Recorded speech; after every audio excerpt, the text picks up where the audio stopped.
اعوذ باللہ من الشیطان الرجیم بسم اللہ الرحمن الرحیم وللہ علی الناس حج البیت من استطاع الیہ سبیلا۔ جہاں ہم نے کوشش کی کہ مدینے کی کچھ زیارات آپ کی خدمت میں پیش کریں۔ زیارات تو اتنی ہیں کہ بیان نہیں ہو سکتی۔ اسی طرح سے مکہ میں کچھ مقامات ہیں، آپ جو ہے وہ خود خانہ کعبہ کے اندر، مسجد الحرام کے اندر بہت سارے مقامات ہیں، سب مقامات کو بیان نہیں کیا جا سکتا۔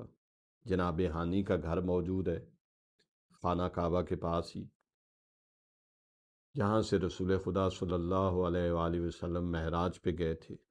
آب زمزم کے کنویں کی زیارت موجود ہے جو صفا کی طرف موجود ہے۔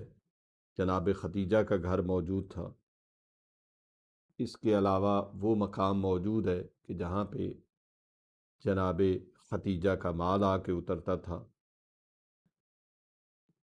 اہم ترین مقام جو آج کل مکتبہ مکہ کے نام سے لکھا ہوا آپ کو نظر آئے گا، وہاں پہ وہ مقام موجود ہے کہ جہاں پہ رسول خدا صلی اللہ علیہ وآلہ وسلم کی ولادت ہوئی۔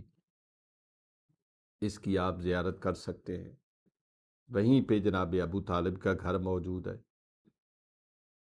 شیب ابی طالب کی پہاڑی کی گھاٹی موجود ہے۔ آپ جس کاروان کے ساتھ ہیں وہ آپ کو بتا سکتا ہے، میں تو صرف تاریخی حوالے سے بتا رہا ہوں کہ یہاں پر یہ زیارتیں موجود ہیں۔